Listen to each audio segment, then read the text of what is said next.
Hello बच्चों, कैसे हैं आप लोग। स्वागत है आप सबका एक बार फिर से हमारे यूट्यूब चैनल पर।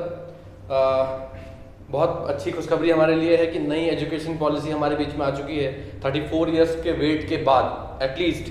और बहुत सारे बच्चों को लग रहा होगा कि अब तो शायद पढ़ाई आसान हो जाएगी, पढ़ना आसान हो जाएगा और चीज़ें ईजी हो जाएंगी ना। उम्मीद तो ऐसी करते हैं, लेकिन बेटा पढ़ना तो अभी भी पड़ेगा, पढ़ना तो पड़ेगा, एग्जाम तो क्वालिफाई करना ही पड़ेगा। ये चीज़ तो अभी भी कॉमन है, कोई भी एजुकेशन पॉलिसी लाइए, कुछ भी लाइए, लेकिन पढ़ करके एग्जाम में उसको आपको लिख करके आना है, तभी आप एग्जाम क्वालिफाई करेंगे, तभी आप किसी चीज़ के लिए एलिजिबल होंगे। कुछ एक पॉइंट्स जो हैं इसके काफ़ी अच्छे हैं एजुकेशन जो पॉलिसी अभी आई है। फॉर एग्जाम्पल, अगर कोई बच्चा ग्रेजुएशन कर रहा है, सपोज कीजिए वो बीएससी फर्स्ट ईयर कंप्लीट करके अपना और कॉलेज को ड्रॉप कर देता है, तो अभी के सिस्टम के अकॉर्डिंग बेटा क्या होता था कि उस बच्चे का ये एक साल वेस्ट माना जाता था, ये एक साल काउंट नहीं होता था, क्योंकि अभी तक के रूल ये थे कि अगर आप बीएससी के 3 ईयर कंप्लीट कर लेंगे, 3 इयर्स, तभी आपको डिग्री प्रोवाइड की जाएगी, अदरवाइज आप डिग्री के लिए एलिजिबल नहीं है बेटा, ठीक है। लेकिन अभी का जो एजुकेशन पॉलिसी है थोड़ा चेंज हो गया है। अगर आप फर्स्ट ईयर करने के बाद किसी वजह से, फैमिली रीजन से या किसी वजह से कॉलेज को ड्रॉप करते हैं, तो अभी एटलीस्ट आपका ये 1 ईयर वेस्ट नहीं होगा, ये स्टोर कर दिया जाएगा इन फ्यूचर। कभी दोबारा अगर आप वापस आकर के कॉलेज को दोबारा कंटिन्यू करना चाहते हैं, अपनी ग्रेजुएशन करना चाहते हैं, तो काफ़ी अच्छा सिस्टम है। इसके अलावा बहुत सारे इसमें रूल हैं, जैसे 5th क्लास तक ये मदर लैंग्वेज जो होती है उसमें पढ़ाया जाएगा। ऐसे बहुत सारे इसमें काफ़ी लंबा चौड़ा एक पूरा एक पॉलिसी आई है। इसके अलावा अभी तक जो हम 10+2 लेवल पढ़ते थे, अभी तक का हमारा एजुकेशन में 10+2 लेवल था, 10 तक का एक अलग स्टैंडर्ड था, 11-12 का एक अलग ही स्टैंडर्ड हमारा चला करता था। लेकिन अभी चीज़ें बदली हैं। अब हमारा जो एजुकेशन सिस्टम है 5+3+3+4 इस बेसिस पर चला करेगा। ये काफ़ी बड़ा बदलाव है, लेकिन बेटा मैं फिर कह रहा हूँ, इन सारे बदलावों के बीच एक चीज़ बहुत कॉमन है। वो कॉमन चीज़ ये है कि अभी भी पढ़ना तो पड़ेगा, ठीक है। तो चलिए, पढ़ना तो पड़ेगा तो पढ़ लेते हैं।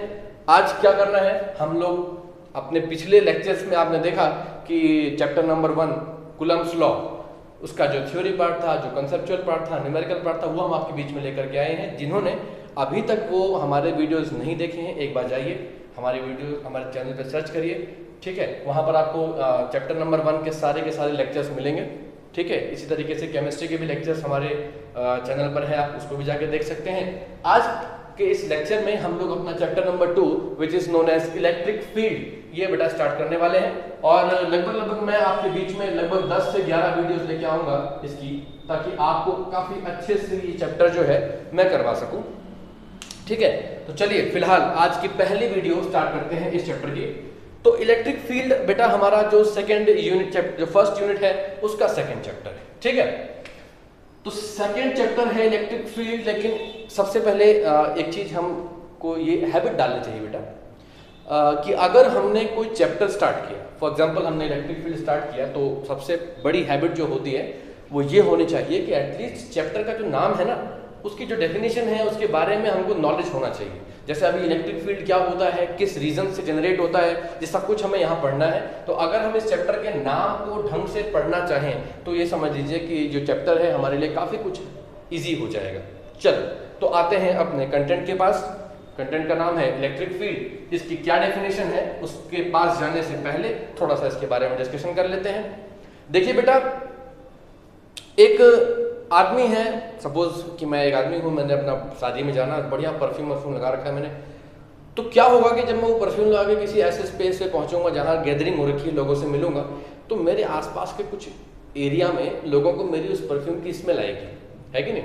लेकिन बाकी लोग जो थोड़ा और दूर हैं उनको वो स्मेल नहीं आने वाली है। इसका मतलब ये हो जाएगा बेटा कि मेरे अराउंड, मेरे चारों तरफ एक सर्टेन एरिया बन जाएगा ना, जिसमें क्या होगा, आपको मेरी परफ्यूम की स्मेल महसूस होगी। इवन जब घर में खाना बनता है, बहुत टेस्टी सा बनता है ना, तो हमें घर के बाहर ही उसकी स्मेल आ जाती है जब हम कहीं बाहर से आते हैं। लेकिन ऐसा नहीं होता कि हम बाजार में हैं और हमको वहाँ भी स्मेल आ रही है, ऐसा तो नहीं होता। कुछ डिस्टेंस होता है जहाँ से आपको ये महसूस होने लगता है कि घर में कुछ अच्छा बन रहा है या किसी ने कुछ अच्छा परफ्यूम लगा रखा है। इसी तरीके से बेटा हर एक चार्ज पार्टिकल, सपोज करिए एक चार्ज पार्टिकल मैंने कैपिटल Q ले लिया, ठीक है। अब ये पॉजिटिव चार्ज भी हो सकता है, नेगेटिव चार्ज भी हो सकता है, it is a charge particle. लेकिन बेहतर ये रहता है कि अगर आप इसको पॉजिटिव लें, है ना। उसका रीजन क्या है, क्योंकि अभी मैं बताऊंगा आपको कि जो पॉजिटिव चार्ज होता है बेटा, ये इसके अंदर से ही इलेक्ट्रिक फील्ड जनरेट होता है, ये इलेक्ट्रिक फील्ड को बाहर की तरफ भेजता है। वो सब चीजें थोड़ा आगे चल के करेंगे। तो बेटा इस चार्ज पार्टिकल के चारों तरफ एक फिक्स एरिया होगा ऑफ रेडियस स्मॉल r, ठीक है। किसी पॉइंट चार्ज की वजह से जो इलेक्ट्रिक फील्ड या जो एरिया बेटा बनता है वो हमेशा सर्कुलर होता है, ठीक है। इस बात का ध्यान रखिएगा, किसी भी इलेक्ट्रिक फील्ड को हम सर्कुलर मानते हैं due to a point charge. तो ये हमारा पॉइंट चार्ज है, सपोज कीजिए इसका रेडियस कितना हो गया, हमारे लिए स्मॉल r हो गया। तो क्या है बेटा कि अगर आप किसी दूसरे चार्ज पार्टिकल को हम इस फील्ड के नजदीक, या ऐसा करिए कि इस फील्ड के अंदर ले आते हैं, दैट चार्ज जो इसके अंदर लाया गया है उसको मान लेते हैं कि वो Q0 है, ठीक। तो क्या होगा, क्योंकि ये भी एक चार्ज पार्टिकल है, वो भी एक चार्ज पार्टिकल है, और कूलम ने कहा था कि जब दो चार्ज पार्टिकल्स एक दूसरे के पास पास रखे जाते हैं तो उन पर इलेक्ट्रोस्टैटिक फोर्स लगता है ना। और इलेक्ट्रोस्टैटिक फोर्सेस दो टाइप के होते हैं, या तो वो अट्रैक्टिव होगा या रिपल्सिव होगा। अब समझ लीजिए कि आप इसको इलेक्ट्रिक फील्ड के अंदर लाए हैं, क्या होगा, या तो ये पार्टिकल इसको आपस में अट्रैक्शन का फोर्स फील होगा इन दोनों को, या इनको एक दूसरे पे रिपल्सिव फोर्स अप्लाई करना पड़ेगा। दैट डिपेंड्स ऑन कि इनका नेचर कैसा है, वो हमने पहले पढ़ा है। अगर दोनों सिमिलर चार्ज हैं तो रिपेल करेंगे, और अपोजिट चार्ज है तो they will attract to each other, ये हमने अभी तक पढ़ा था। तो ये जो बेटा आप एरिया देख रहे हैं ना इस कैपिटल Q चार्ज के चारों तरफ, इसी एरिया को बेटा हम इलेक्ट्रिक फील्ड कहते हैं, ठीक है। डेफिनेशन क्या है, बहुत सिंपल सी डेफिनेशन है, आप देख के समझ सकते हैं। The area around a charge particle in which any other charge feels the force of attraction or repulsion is known as electric field। ये इसका बेटा बहुत सिंपल सा डेफिनेशन है। कुछ बुक्स में बहुत सारा मतलब अजीब अजीब से वर्ड लिखे होते हैं, खैर छोड़िए, हमें अजीब वर्ड्स को नहीं जाना, हमें कंटेंट का रीजन पता होना चाहिए, हमें मतलब पता होना चाहिए। तो ये है हमारे पास इसकी डेफिनेशन, मैं यहाँ आपको लिख के दिखाता हूँ क्या डेफिनेशन है, ठीक है। इसका डेफिनेशन कहता है the area around charged particle in which any other charged particle feels the force of attraction और रिपल्सन, ठीक है, is called इलेक्ट्रिक फील्ड। लीजिए यहां पर आपके सामने डेफिनेशन लिखा है, the area around a charge particle in which any other charge particle feels the force of attraction और repulsion is called electric field. बेटा कुछ लोग feels the force of attraction के बदले ऐसा देते हैं कि फील्स द इलेक्ट्रोस्टैटिक फोर्स। तो इलेक्ट्रोस्टैटिक फोर्स अट्रैक्टिव या रिपल्सिव भी हो सकता है, तो हमने इलेक्ट्रोस्टैटिक फोर्स ना लिख करके सीधा ही बोल दिया कि वो अट्रैक्टिव या रिपल्सिव फोर्स फील करेगा। अट्रैक्टिव रिपल्सिव फोर्स को ही हम इलेक्ट्रोस्टैटिक फोर्स कहते हैं। तो ये है बेटा हमारे लिए अपनी डेफिनेशन, जो आप यहाँ व्हाइट बोर्ड पर अभी देख रहे हैं। अब यहाँ पर समझने की दो चीजें हैं, एक चार्ज पार्टिकल वो होगा जो एरिया बनाएगा, और एक वो चार्ज पार्टिकल होगा जो उस एरिया के अंदर इस फोर्स को फील करेगा। यहाँ पर दो चार्ज पार्टिकल की बात हो रही है, एक चार्ज पार्टिकल जो एरिया बनाएगा, एक चार्ज पार्टिकल जो उस एरिया के अंदर चार्ज को फील करेगा। यहाँ पर दो चार्ज पार्टिकल्स की बेटा बात चल रही है, ठीक है। तो चलिए अब हम इन दोनों चार्ज पार्टिकल्स के बारे में बात करते हैं, ठीक है। सपोज कीजिए ये Q चार्ज था जिसने अपने चारों तरफ एक एरिया बना लिया, जिसमें किसी दूसरे चार्ज पार्टिकल को लाने पर या तो वो अट्रैक्शन फील करता है या वो रिपल्सन फील करता है। ऐसा हमने अब तक डिस्कस किया और ऐसा ही डेफिनेशन ने भी कहा है। तो बेटा ये जो कैपिटल Q है, जो इलेक्ट्रिक फील्ड जनरेट कर रहा है, क्रिएट कर रहा है, इसको हम कहते हैं सोर्स चार्ज, ठीक है। इसको हम कहेंगे सोर्स चार्ज। जो अपने अराउंड इलेक्ट्रिक फील्ड जनरेट कर रहा है इसको हम सोर्स चार्ज कहेंगे, ठीक है। और वो चार्ज पार्टिकल जिसको आप फील्ड के अंदर ला रहे हैं, जिसे हमने Q0 नाम दिया था, Q0 को हम कहेंगे टेस्ट चार्ज। अब टेस्ट चार्ज क्या होता है, थोड़ा इसके बारे में हम डिस्कस कर लेते हैं कि हम फिजिक्स में टेस्ट चार्ज किसे कहते हैं। वैसे तो आप नाम से समझ गए होंगे, वो चार्ज पार्टिकल जो इलेक्ट्रिक फील्ड की प्रेजेंस को चेक करने के लिए इस्तेमाल किया जाता है उसे हम टेस्ट चार्ज कहते हैं। अब वो नेगेटिव भी हो सकता है और पॉजिटिव भी हो सकता है, क्लियर। चलिए, लेकिन कुछ कंडीशंस हैं।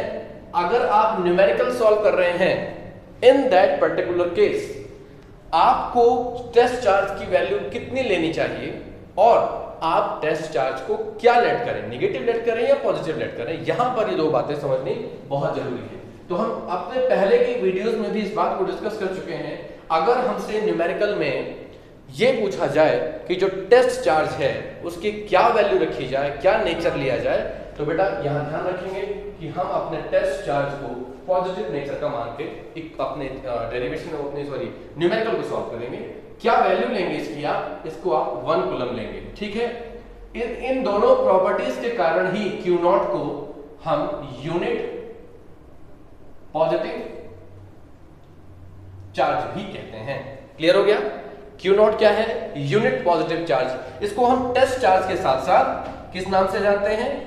यूनिट पॉजिटिव चार्ज के नाम से जानते हैं। ये चीजें हमको पता होनी चाहिए, क्योंकि अभी हम न्यूमेरिकल्स करेंगे तो वहां पर हमको ये चीजें परेशान कर सकती हैं। यूनिट पॉजिटिव चार्ज, यूनिट क्यों? इसकी वैल्यू को हम +1 कूलम लेते हैं। पॉजिटिव क्यों? क्योंकि हम इसको प्लस लेते हैं और चूंकि वो चार्ज है तो इसलिए यूनिट पॉजिटिव चार्ज। ठीक है, कैसा लग रहा है? चलिए अब चलते हैं आगे। कहां पर? यहां पर इलेक्ट्रिक फील्ड के अंदर, वहां चलते हैं, ठीक है ना। अब इलेक्ट्रिक फील्ड के अंदर आप आ गए। तो क्या किया आपने? आपने कुछ चार्ज पार्टिकल्स को लिया, एक को यहां रखा। ये इलेक्ट्रिक फील्ड का जो ओरिजिन सेंटर है वो यहां पर है। एक चार्ज पार्टिकल को यहां रखा, एक चार्ज पार्टिकल को यहां रखा और एक को यहां रखा।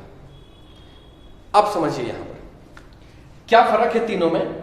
यहां से यहां तक का डिस्टेंस, यहां से यहां तक का डिस्टेंस, ये डिस्टेंस और ये डिस्टेंस। आप देख सकते हैं कि ये डिस्टेंस अलग अलग हैं, है ना, अलग अलग है डिस्टेंस। इन पर क्या लग रहा होगा? Electrostatic force. डेफिनेशन ने कहा है ना, अट्रैक्शन और रिपल्शन का फोर्स फील करेंगे। कूलम्ब्स लॉ ने क्या कहा था कि जो इलेक्ट्रोस्टैटिक फोर्स होता है that is inversely proportional to the square of the distance. अब जब यहां डिस्टेंस वेरी कर रहा है बेटा, तो इसका मतलब है कि इन पर लगने वाला जो इलेक्ट्रोस्टैटिक अट्रैक्शन और रिपल्सिव फोर्स है वो भी तो वेरी करेगा ना, वो भी तो चेंज होता रहेगा ना। तो अब वो फोर्स के बारे में डिस्कस करनी है कि वो जो फोर्स है इनके ऊपर जो लग रहा है उसकी कैलकुलेशन कैसे होगी, और जब हम उसको कैलकुलेट करने जाएंगे तो उसे किस नाम से बुलाएंगे। तो हमारा जो अगला टॉपिक है बेटा वो इसी बात से जुड़ा हुआ है कि जब हम किसी टेस्ट चार्ज को किसी इलेक्ट्रिक फील्ड के अंदर लाते हैं तो फिर उन टेस्ट चार्ज पार्टिकल्स पर अलग अलग पोजीशंस पर अगर रखे जाएं तो उन पर लगने वाला फोर्स किस तरीके से वैरी करता है, क्या कैसे कैलकुलेट किया जाता है। जैसे हमने इलेक्ट्रोस्टैटिक फोर्स कैसे कैलकुलेट होता है इसकी डेरिवेशन करी थी ना, वो कूलम्ब्स लॉ वाला, है ना, वैसे ही बिल्कुल एग्जैक्टली वैसे ही इसकी भी कैलकुलेशन के लिए हमें एक तरीका यहाँ पर सीखना पड़ेगा। वही बेटा हमारा आज का नेक्स्ट पॉइंट है। तो आज का अगला पॉइंट हम आगे लेकर के चलते हैं। चलिए इसके साथ साथ थोड़ी बातें भी कर लेते हैं, थोड़ी बहुत। आजकल बहुत कुछ चल रहा है ना, कोविड-19 का टाइम चल रहा है, तो कोविड-19 की वैक्सीन तो बनने ही वाली है। लेकिन उसके पहले अगर कोविड-19 की वैक्सीन से पहले अगर हम अपने दिमाग की वैक्सीन कर लें कि हमको अपने इस कोविड-19 ड्यूरेशन को अच्छे से कंप्लीट करना चाहिए, तो उसके लिए हमें बेटा अभी भी अपने टाइम टेबल सेट करने होंगे सो दैट कि हम प्रॉपर स्टडी कर सकें। ठीक है, चलिए आइए नेक्स्ट पॉइंट पर आइए। नेक्स्ट पॉइंट का नाम है इलेक्ट्रिक फील्ड इंटेंसिटी। ठीक है, इंटेंसिटी वर्ड हम बहुत बार सुन चुके हैं। अर्थक्वेक आया था कहीं पर, इंटेंसिटी कितनी थी? सबसे पहले क्वेश्चन हमारा ये होता है क्या इंटेंसिटी थी। तो इंटेंसिटी यहां पर बेटा जो हम वर्ड यूज कर रहे हैं वो किसी चीज की स्ट्रेंथ को दिखाता है। ठीक है, किसको? किसी भी चीज की स्ट्रेंथ को दिखाता है कि उसकी स्ट्रेंथ कितनी थी। अब यहां पर अगर आप इंटेंसिटी को स्ट्रेंथ से रिप्लेस करें तो आप कहना चाहते हैं कि आप इलेक्ट्रिक फील्ड की स्ट्रेंथ को पढ़ना चाहते हैं। अब आप सोचेंगे कि सर इलेक्ट्रिक फील्ड की स्ट्रेंथ से क्या मतलब है। मैंने अभी बेटा आपसे डिस्कस किया था, सपोज करिए कि ये कोई इलेक्ट्रिक फील्ड है, यहां पर आपका चार्ज रखा है जो इलेक्ट्रिक फील्ड को जनरेट कर रहा है, क्रिएट कर रहा है, सोर्स चार्ज रखा है। हमने बहुत सारे टेस्ट चार्ज पार्टिकल ले लिए, एक को यहां रखा, एक को इधर रख दिया, एक को बिल्कुल इसके पास रख दिया, तो क्या तीनों पर लगने वाला फोर्स इक्वल होगा? डेफिनेटली नॉट, क्योंकि कूलम्ब ने कहा था लगने वाला इलेक्ट्रोस्टैटिक फोर्स बेटा डिस्टेंस पर डिपेंड करता है। अभी आप इनके बीच का डिस्टेंस देखेंगे, इसका डिस्टेंस देखिए और इसका डिस्टेंस देखिए, obviously they are not same. अब अगर वो सेम नहीं है तो फिर इन पर लगने वाला फोर्स भी सेम नहीं होगा, इट इज क्लियर। और इसका मतलब ये है कि इलेक्ट्रिक फील्ड की जो स्ट्रेंथ है वो भी इन पॉइंट्स पर सेम नहीं होने वाली। तो फिर वो स्ट्रेंथ किस पॉइंट पर कितनी है उसको कैसे हम कैलकुलेट करें, तो यही हमें आज यहां पर समझना है। ठीक है, चलिए इलेक्ट्रिक फील्ड इंटेंसिटी की डेफिनेशन पहले पढ़ लेते हैं। क्या होती है? It is the strength of electric field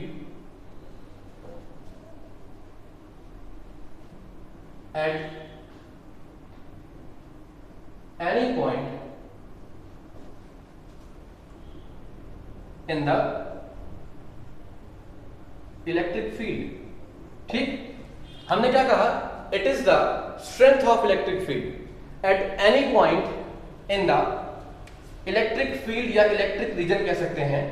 ठीक है, बल्कि इसको इलेक्ट्रिक फील्ड ना लिख के इसको इलेक्ट्रिक फोर्स कर लेते हैं। कहां पर? इलेक्ट्रिक फील्ड के अंदर। ठीक है, किस पर? At test charge. ये भी इसकी एक डेफिनेशन हो सकती है। और इसकी एक डेफिनेशन हम ये भी लिख सकते हैं कि it is the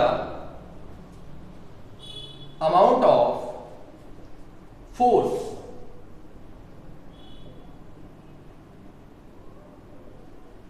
experienced by test charge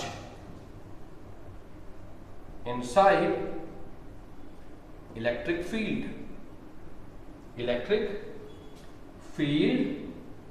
by, बल्कि हम टेस्ट चार्ज पहले कह चुके हैं तो हम दोबारा नहीं लेंगे। तो हमारे पास दो डेफिनेशन है। इलेक्ट्रिक फील्ड इंटेंसिटी का नाम है, इलेक्ट्रिक फील्ड इंटेंसिटी के नाम से डेफिनेशन बनेगी it is the strength of electric force of at any point inside the electric field at the test charge। यानी जो इलेक्ट्रिक फोर्स लग रहा है ना बॉडी पर, उसकी जो स्ट्रेंथ है वो किसी पॉइंट पर कितनी है, इसी की जो कैलकुलेशन है, इसी को हमने क्या नाम दिया था? Electric field intensity. इसकी एक डेफिनेशन बेटा हम ये भी ले सकते हैं कि it is the amount of force experienced by the test charge inside the electric field at any point.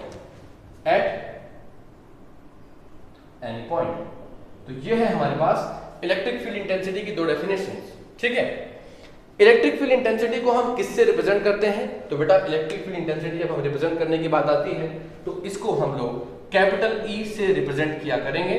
क्या फॉर्मूला बनेगा? क्योंकि हमें यहाँ स्ट्रेंथ को कैलकुलेट करना है। अगर कैलकुलेट करना है तो बेटा एक फॉर्मूले की रिक्वायरमेंट होगी। क्या होगा उसका फॉर्मूला? उसका फॉर्मूला होगा F अपॉन Q नॉट। ये होगा इलेक्ट्रिक फील्ड का फॉर्मूला। क्या होगा? E equals to F by Q nought. What is electric field intensity, या इलेक्ट्रिक फील्ड भी इसको हम नॉर्मली कह लेते हैं। तो इलेक्ट्रिक फील्ड क्या होगा?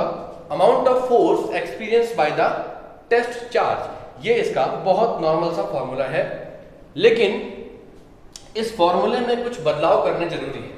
ये तो सिर्फ एक मैग्नीट्यूड निकालने का फॉर्मूला है, लेकिन आप यहां देख सकते हैं छोटी सी चीज देखने लायक ये है। आप अगर ध्यान से देखें तो ये जो बेटा फोर्स है ये क्या है? ये वेक्टर क्वांटिटी है। और चार्ज क्या है? एक स्केलर क्वांटिटी। अगर किसी वेक्टर क्वांटिटी को किसी स्केलर क्वांटिटी से डिवाइड किया जाए तो जो रिजल्टेंट निकल के आता है that should be vector also. यानी कि ये जो इलेक्ट्रिक फील्ड आपका रिजल्ट निकल करके आया ये भी कैसा होना चाहिए? ये भी तो वेक्टर होना चाहिए ना, क्योंकि हम वेक्टर के रूल जानते हैं। अगर एक वेक्टर क्वांटिटी को स्केलर से डिवाइड करते हैं तो हमें जो रिजल्टेंट मिलता है वो कैसा होता है? वो भी वेक्टर होता है। तो हम चलते हैं अपने फॉर्मूले के पास। अब आते हैं इसके फॉर्मूले का वेक्टर फॉर्म ले लेते हैं। अगर इस फॉर्मूले को वेक्टर फॉर्म में करना होगा तो ई आर वेक्टर के रिस्पेक्ट में ले रहे हैं क्योंकि डिस्टेंस सबसे मेन चीज है।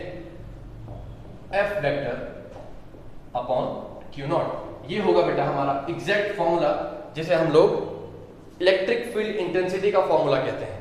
उसकी ये हमारे पास वेक्टर फॉर्म आ गई।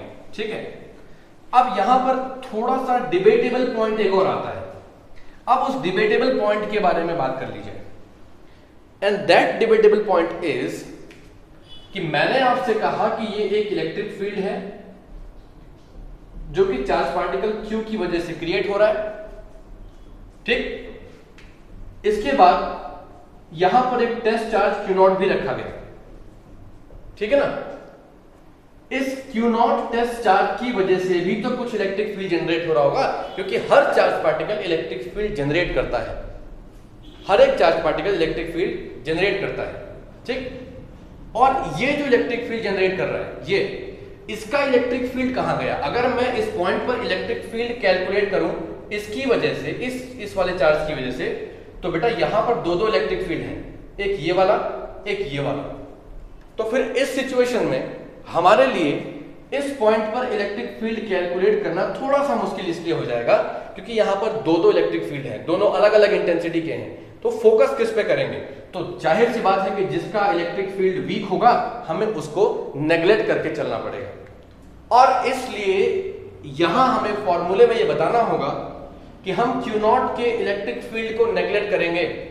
तो वो कैसे बताएंगे बेटा फॉर्मूले में? तो उसका तरीका होता है, आपने कई बार इस तरीके से लिखा होगा, हम यहां limit Q nought tends to 0 करेंगे, इसको R वेक्टर लगा देंगे अपॉन Q नॉट करेंगे। अब आप इस बात का रीजन पूछेंगे कि सर लिमिट लगाने का क्या मतलब है? आप यहां देख सकते हैं कि मैं लिमिट लगाने के बाद Q नॉट टेंड्स टू 0 कर रहा हूं। इसका मतलब ये है कि मुझे इस फॉर्मूले को जब मैं यूटिलाइज करूंगा, इस समय मुझे Q नॉट, जो Q नॉट है हमारा, जो हमारा Q नॉट है, उसका इलेक्ट्रिक फील्ड क्या लेना है? 0 लेना है, यानी कि हम इसके इलेक्ट्रिक फील्ड को नेग्लेक्ट करेंगे। ऐसा करने का रीजन ये है ताकि जो इस पॉइंट पर इलेक्ट्रिक फील्ड निकल करके आएगा वो क्वाइट एक्यूरेट हो, काफी एक्यूरेट हो। अगर हम ऐसा नहीं करते, ये लिमिट नहीं लगाते, तो बेटा इस पॉइंट पर, यहां पर इसका भी इलेक्ट्रिक फील्ड कुछ ना कुछ इलेक्ट्रिक फोर्स अप्लाई करेगा, जिस वजह से वैल्यूज एक्यूरेट नहीं आएंगी हमारी। इसलिए हम इस फॉर्मूले में लिमिट भी लगा देंगे। ये भी लिमिट का फॉर्मूला, ये भी फॉर्मूला इलेक्ट्रिक फील्ड का, ये फॉर्मूला भी इलेक्ट्रिक फील्ड का है। यहां लिमिट लगाने का रीजन है कि हम चाहते हैं कि ये जो इलेक्ट्रिक फील्ड जनरेट हो रहा है, इस इलेक्ट्रिक फील्ड को हम नेग्लेक्ट करें। उस वजह से वहां पर हम क्या लगा रहे हैं? लिमिट लगा देते हैं। चलिए, तो ये था हमारा आज का थोड़ा सा इंट्रोडक्शन इस चैप्टर का। अब चलते हैं आगे। किसी चार्ज पार्टिकल के चारों तरफ वो जो इलेक्ट्रिक फील्ड बना है ना, उसका रीजन क्या है? वो बना कैसे? उसके पीछे के क्या रीजंस हैं? तो अब हम वो समझें। उसके लिए एक टॉपिक को अगर हम पढ़ें तो हमें ये डाउट क्लियर हो सकता है, और उस टॉपिक का नाम है electric field lines. Electric field lines, यही वो रीजन है जो किसी चार्ज पार्टिकल के चारों तरफ वो स्पेस क्रिएट करता है जिसमें कोई दूसरा चार्ज पार्टिकल या तो अट्रैक्शन फील करेगा या रिपल्शन फील करेगा। उन्हें कहते हैं इलेक्ट्रिक फील्ड लाइंस, ठीक है। अब इलेक्ट्रिक फील्ड लाइंस क्या होती हैं? इनकी बहुत सारी प्रॉपर्टीज भी बेटा होती हैं, बहुत इंपॉर्टेंट प्रॉपर्टीज होती हैं। कहां से निकलती हैं, किधर जाती हैं, कहां से शुरू करना है, किधर खत्म करना है, ये सब कुछ हमें यहाँ पर समझना है। इलेक्ट्रिक फील्ड लाइंस होती क्या है, इसके पहले हम ये समझ लेते हैं कि ये कहां से चलती हैं और कहां खत्म होती हैं। दरअसल बेटा जो हमारे पास जो पॉजिटिव चार्ज होता है, क्या होता है? हमारा जो पॉजिटिव चार्ज होता है, ठीक, इस पॉजिटिव चार्ज से हम इलेक्ट्रिक फील्ड लाइंस को निकलने के ओरिजिन मानते हैं। यानी कोई भी पॉजिटिव चार्ज अपने अंदर से इलेक्ट्रिक फील्ड लाइंस को बाहर की तरफ भेजता है, ठीक। यानी जो इलेक्ट्रिक फील्ड पॉजिटिव चार्ज की वजह से क्रिएट होगा, उसकी जो डायरेक्शन है वो आउटवर्ड होगी, वो बाहर की तरफ होगी, ठीक है। ये ध्यान रखें क्योंकि हमेशा पॉजिटिव चार्ज से ही इलेक्ट्रिक फील्ड लाइंस बाहर निकलती हैं, ठीक है। यानी यहां हम लिख सकते हैं electric field lines emits from positive charge, ठीक है। पॉजिटिव चार्ज से ही इलेक्ट्रिक फील्ड लाइंस निकलती हैं और टर्मिनेट कहां होती हैं, खत्म कहां पर हो जाती हैं? जब हम नेगेटिव चार्ज के पास पहुंच जाते हैं तो हमारी इलेक्ट्रिक फील्ड लाइंस वहां पर जाकर के खत्म हो जाती हैं, ठीक है। ये नेगेटिव चार्ज पार्टिकल है, यानी इलेक्ट्रिक फील्ड लाइंस यहां पर आकर के खत्म हो जाती हैं। हम एक लैंग्वेज में ये भी कह सकते हैं कि पॉजिटिव चार्ज इसको इलेक्ट्रिक फील्ड लाइंस को इमिट करता है, जबकि negative charge electric field lines को एब्जॉर्ब कर लेता है। ये दोनों का डिफरेंस आपको पता होना चाहिए, ठीक। यहां पर डिस्कशन का पॉइंट भी है कि अगर इलेक्ट्रिक फील्ड लाइंस क्या करती हैं, इमिट करती हैं पॉजिटिव चार्ज से, तो हमें यह बताना होगा यहां पर कि direction of electric field, direction of electric field is in outward direction. ठीक है, आप देख सकते हैं कि इससे फील्ड लाइंस बाहर निकल रही हैं, तो जो यहां पर इलेक्ट्रिक फील्ड जनरेट हो रहा होगा उसकी डायरेक्शन कहां होगी, बाहर की तरफ होगी। ठीक, सेकंड चीज, ये इंपॉर्टेंट नोट हम जो यहां पर थोड़ा डिस्कस करके चलते हैं, और नोट नंबर 2 भी यहां हम बात कर लेते हैं कि इलेक्ट्रिक फील्ड लाइंस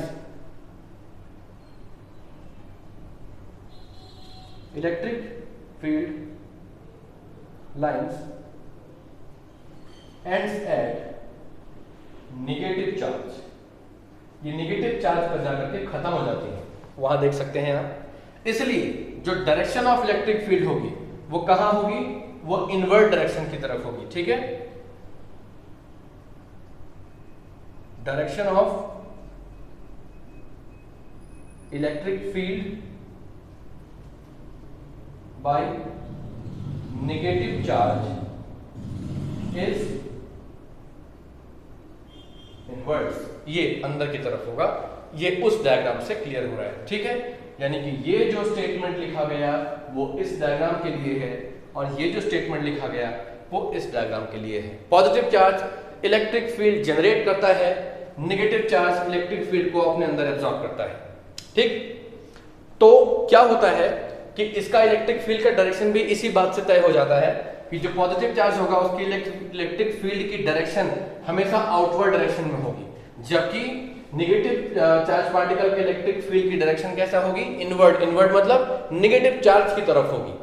तो अब इलेक्ट्रिक फील्ड लाइंस क्या है, यही तो सारा खेल है इलेक्ट्रिक फील्ड का। इलेक्ट्रिक फील्ड लाइंस, यही वो रीजन है जिसकी वजह से किसी चार्ज पार्टिकल के चारों तरफ क्या बनता है, इलेक्ट्रिक फील्ड जनरेट होता है। ठीक है, तो चलिए आइए हम देखते हैं कि इलेक्ट्रिक फील्ड लाइन क्या होते हैं।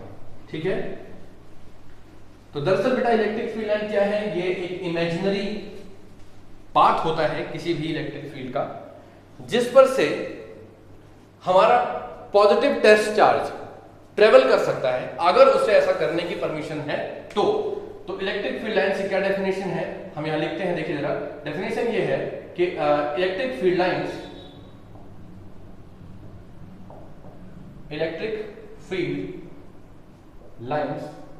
are those imaginary paths from which positive test charge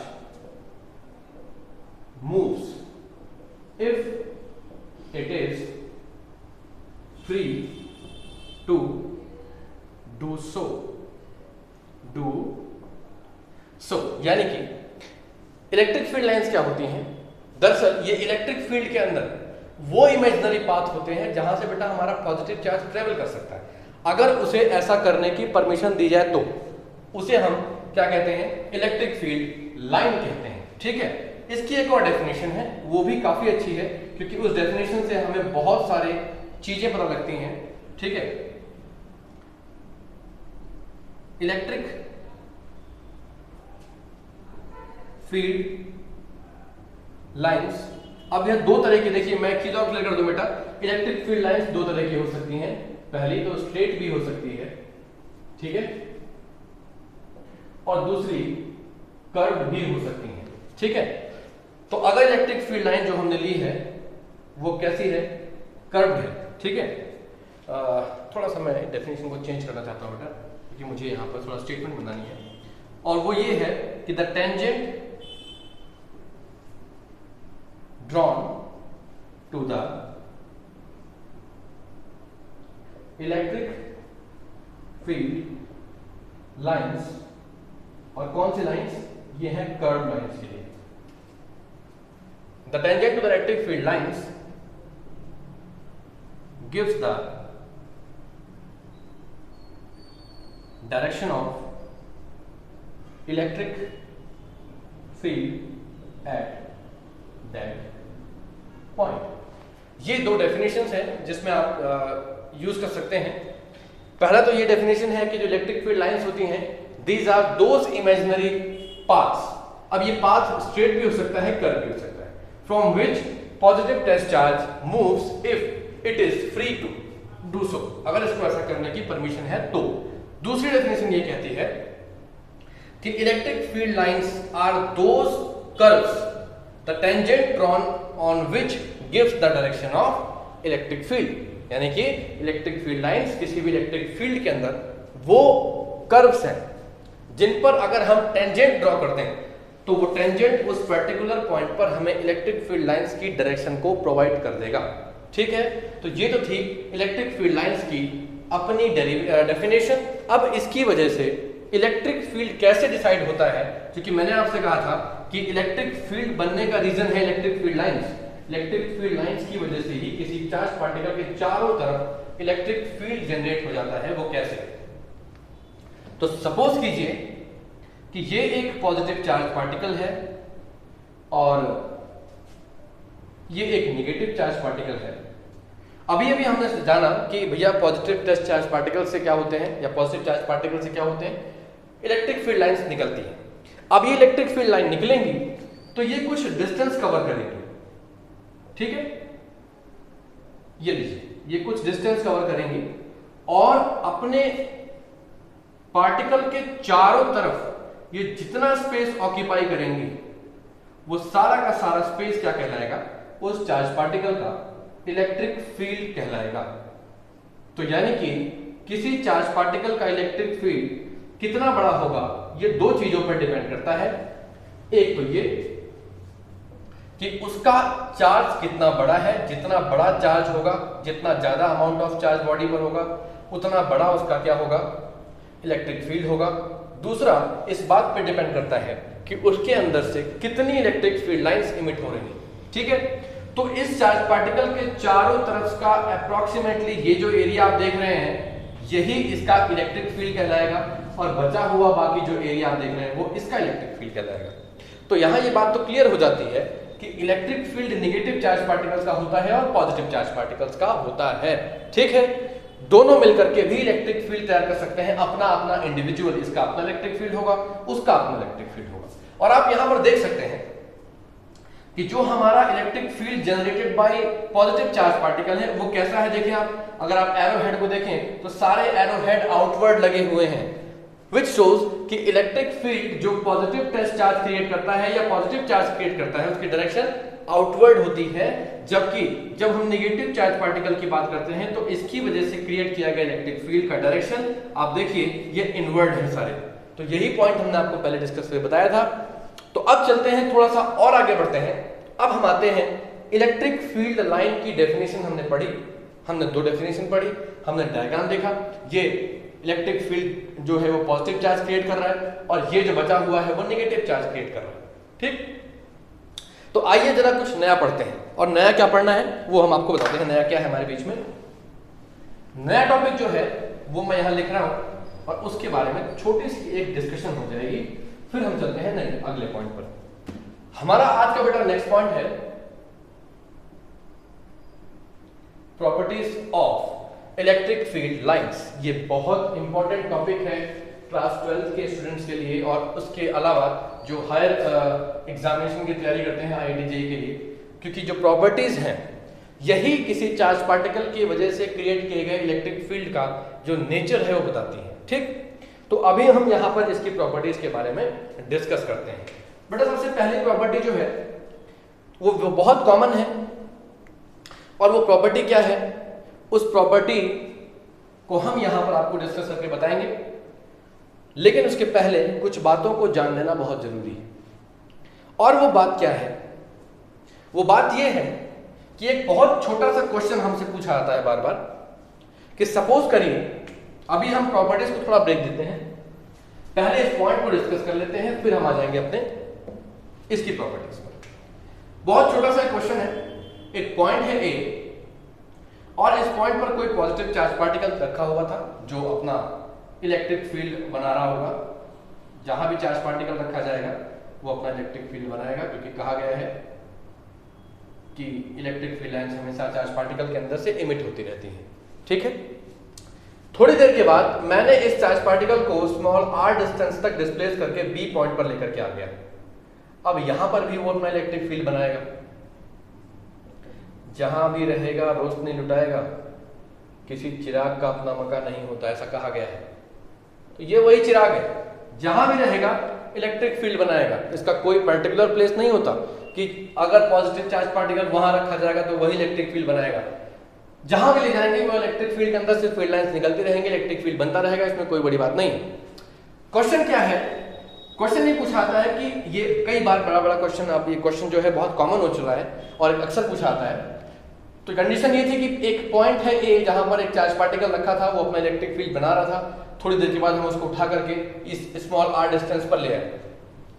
क्या इस पार्टिकल को वहां से उधर ले जाने के बाद अभी भी यहां पर इलेक्ट्रिक फील्ड होगा? क्या ये आप बता सकते हैं? यही क्वेश्चन बार बार पूछा जाता है कि इस चार्ज पार्टिकल को इधर से उस जगह पर डिस्प्लेस कर देने के बावजूद क्या प्रीवियस पोजीशन पर, उसकी इनिशियल पोजीशन पर क्या अभी भी इलेक्ट्रिक फील्ड होगा? तो इस क्वेश्चन का आंसर है यस। ठीक है, जी हाँ, यहां अभी भी इलेक्ट्रिक फील्ड होगा, क्योंकि हमने चार्ज पार्टिकल को हटा दिया है। तो ये कॉमन सा हमारा एक थिंकिंग है कि जब चार्ज पार्टिकल ही नहीं है तो फिर वहां इलेक्ट्रिक फील्ड कैसे हो सकता है? बेटा ऐसा नहीं है। इलेक्ट्रिक फील्ड चार्ज पार्टिकल को हटा लेने के बाद कुछ देर तक वहां रहता है। वो कितनी देर तक रहता है, वो टाइमिंग क्या है, वो भी अभी हम यहां देखेंगे। फिलहाल ये समझते हैं कि हाँ वहां रहता है। इस बात को एक एग्जाम्पल लेके समझते हैं। सपोज कि जहां मैं वीडियो शूट कर रहा हूं, मैं इस रूम में परफ्यूम लगा के खड़ा हूं, मैंने आपको बताया। देखिए मैं एक छोटा सा बात आपको समझा दूं। अगर आपको इलेक्ट्रिक फील्ड के बारे में समझना है, ठीक है, तो आप ये समझिए कि सपोज कीजिए कि आपने परफ्यूम लगाया है। अब आपके अंदर परफ्यूम्स की जो स्मेल निकल रही है वो आपकी इलेक्ट्रिक फील्ड लाइन से। अब आप उसको थोड़ा सा प्रैक्टिकली सोचिए तो इलेक्ट्रिक फील्ड के बारे में काफी कुछ आप समझ जाएंगे। अब आप यहाँ, जब मैंने आपको कहा कि परफ्यूम का एग्जाम्पल लेके समझिए, तो आप शायद यस कहने का रीजन भी समझने लग गए होंगे। सपोज कीजिए मैं जिस रूम में वीडियो शूट कर रहा हूँ, मैं यहाँ पर परफ्यूम लगा खड़ा हूँ और अभी जो मेरे साथ लोग हैं उनको भी मेरे परफ्यूम की स्मेल आ रही होगी। इसके थोड़ी देर बाद हम यहाँ से रूम से बाहर चले जाएंगे। थोड़ी देर के बाद 5-10 मिनट के बाद जब दोबारा कोई आदमी यहाँ आएगा तो तब भी उसको मेरे परफ्यूम की थोड़ी थोड़ी स्मेल आती रहेगी। लेकिन ऐसा बहुत देर तक नहीं होगा, कुछ टाइम के बाद वो परफ्यूम की स्मेल भी गायब हो जाती है। इसी तरीके से अगर चार्ज पार्टिकल को यहां से हटा दिया जाए तब भी कुछ देर तक जहां वो पहले था वहां पर इलेक्ट्रिक फील्ड लाइंस या इलेक्ट्रिक फील्ड महसूस होता है। कितनी देर तक होता है वो अब हम आपको समझाते हैं कि वो कितने टाइम तक आपको वहां पर इलेक्ट्रिक फील्ड महसूस होगा। तो चूंकि हम जानते हैं speed equal to distance upon time हमारा फॉर्मूला होता है, तो यहां से टाइम निकालने का फॉर्मूला क्या हो गया? Distance upon speed. चलिए टाइम निकालना है कि कितनी देर तक इस पॉइंट पे इलेक्ट्रिक फील्ड महसूस होगा। तो क्या फॉर्मूला अप्लाई करेंगे? डिस्टेंस कितना कवर किया? r। और हमारी स्पीड कितनी थी? तो चार्ज पार्टिकल को बेटा एक पॉइंट से दूसरे पॉइंट तक जाने में जो स्पीड है उसको हम लेते हैं स्मॉल c, यानी कि t is equal to r/c। ये होगा टाइम, वो टाइम जितनी देर तक इलेक्ट्रिक फील्ड यहां पर महसूस होगा चार्ज पार्टिकल को हटा लेने के बाद भी। यहां पर c क्या दिखा रहा है? We all know that c is speed of light. कितनी होती है? 3 × 10⁸ मीटर पर सेकेंड। यानी इस चार्ज पार्टिकल को यहां से हटा लेने के बाद इतने टाइम तक यहां पर आपको इलेक्ट्रिक फील्ड महसूस होगा।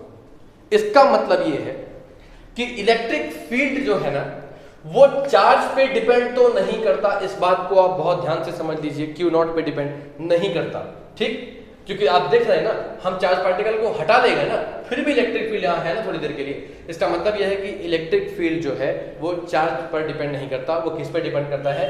वो उससे निकलने वाली फील्ड लाइंस पर डिपेंड करता है। जब तक वो फील्ड लाइंस यहाँ से वहां जाती रहेंगी, यहाँ इलेक्ट्रिक फील्ड महसूस होगा, और जब वो लाइंस खत्म हो जाएंगी तो फिर आपको इलेक्ट्रिक फील्ड महसूस होना भी बंद हो जाएगा। ठीक है, तो चलिए अब आते हैं अपने अगले पॉइंट की तरफ। और अगला पॉइंट हमने कहा था कि हम डिस्कस क्या करेंगे? हम इलेक्ट्रिक फील्ड लाइंस की प्रॉपर्टी डिस्कस करेंगे। लेकिन अभी मैं सोच रहा हूं कि आज की वीडियो में हम इतना ही करते हैं, ठीक है? आपको आज के लिए इतना ही छोड़ के जाते हैं। जाने से पहले एक छोटी सी डेरिवेशन आपके बीच में करूंगा, क्योंकि मैं चाहता हूं कि इलेक्ट्रिक फील्ड लाइन की प्रॉपर्टी इंपॉर्टेंट टॉपिक है, उसका एक स्पेशल अलग सा वीडियो हम आपके बीच में लेकर के आए। छोटी सी डेरिवेशन है, बहुत समय नहीं लगेगा। डेरिवेशन का नाम क्या है? Electric field due to a point charge. ये बहुत छोटी सी डेरिवेशन है और ये ऐसा फॉर्मूला भी हम डिराइव करेंगे बेटा जो हम इस पूरे चैप्टर में हर जगह यूज करेंगे। जैसे F = 1/4 pi epsilon not Q1 Q2/r² था, वो फॉर्मूला हमने कूलम्ब फ्लो में हर जगह यूज किया, वैसे ही जो फॉर्मूला हम करने जा रहे हैं ये फॉर्मूला भी हर जगह इस्तेमाल होगा। डायग्राम देख लेते हैं क्या है। सपोज करिए कि एक चार्ज पार्टिकल है Q और इसके चारों तरफ एक इलेक्ट्रिक फील्ड बना दिया इसने। बनाता ही है, चार्ज पार्टिकल तो इलेक्ट्रिक फील्ड बनाएगा। तो इलेक्ट्रिक फील्ड के इस एरिया के अंदर यहां पर एक जो इलेक्ट्रिक फील्ड मेजरमेंट के उसकी टेस्टिंग के लिए जो हमने टेस्ट चार्ज रखा वो जो है ना वो यहां से स्मॉल r डिस्टेंस पर था। तो इस डेरिवेशन का कराने का रीजन ये है कि हम ये जानना चाहते हैं कि इस वाले चार्ज पार्टिकल पर कितना इलेक्ट्रिक फील्ड लग रहा है, ये कैसे आप महसूस करेंगे, ये आप कैसे कैलकुलेट करेंगे। तो हम इसके लिए लिखेंगे suppose Q be a charge particle who is creating an electric field. Suppose another test charge Q0 is placed inside the electric field at a distance of r. तो चलिए अब आप कॉमन सी बात समझिए, अगर इलेक्ट्रिक फील्ड के अंदर ये दो चार्ज पार्टिकल्स रखे हैं स्मॉल r डिस्टेंस पर, तो इनके बीच में अट्रैक्शन या रिपल्सन तो महसूस हो ही रहा होगा ना। तो वो क्या होगा, हम निकालेंगे पहले फोर्स एक्सपीरियंस बाय Q0 और किससे निकालेंगे, बाय कूलम्ब लॉ। क्या फोर्स लग रहा होगा उस पर, 1/4 पाई एप्सिलॉन नॉट Q0/r²। यही तो वो फोर्स होगा जो लग रहा होगा। क्योंकि इस पॉइंट पर अगर आपको इलेक्ट्रिक फील्ड निकालना है, ध्यान रखिए, इस पॉइंट पर अगर आपको इलेक्ट्रिक फील्ड निकालना है, E निकालना है, तो फॉर्मूला होगा F/Q0। ये अभी हम पहले पढ़ चुके हैं। अब अगर आपको इन दोनों के बीच में लगने वाला फोर्स पता लग जाता है तो फिर आप इलेक्ट्रिक फील्ड बहुत आराम से कैलकुलेट कर सकते हैं। तो यहां हमने वही किया, हमने सबसे पहले इन दोनों के बीच में लगने वाला फोर्स क्या है वो कैलकुलेट कर लिया। ठीक, नाउ इलेक्ट्रिक फील्ड, वैसे हम शॉर्ट फॉर्म में इलेक्ट्रिक फील्ड कहते हैं, लेकिन अच्छा रहेगा अगर हम बार बार इलेक्ट्रिक फील्ड इंटेंसिटी पूरा लिखें। ठीक है, तो electric field intensity at Q0 कैसे निकालेंगे आप, E = F/Q0। चलिए यहां आ जाते हैं, जरा इसको हटा देते हैं। तो E = F/Q0 जो हमारा फॉर्मूला है, तो E = F/Q0 वाले फॉर्मूले में जाकर के वैल्यूज डाल दी जाए अगर, तो F की वैल्यू आएगी 1/4 पाई एप्सिलॉन नॉट Q0/r² और अपॉन में भी Q0 चल रहा है, तो Q0 से Q0 आप कैंसिल करेंगे। तो ये है इलेक्ट्रिक फील्ड निकालने का वो फॉर्मूला जो अब हम बहुत कॉमनली यूज किया करेंगे। E = 1/4 pi epsilon not Q/r²। चलते चलते इलेक्ट्रिक फील्ड के बारे में एक छोटा सा नॉलेज और ले लेते हैं। हमने तो जान लिया कि इलेक्ट्रिक फील्ड एक स्केलर क्वांटिटी है, ठीक है, लेकिन इसकी यूनिट क्या है, हम थोड़ा इसको भी डिस्कस कर लेते हैं। यूनिट किसकी, इलेक्ट्रिक फील्ड की।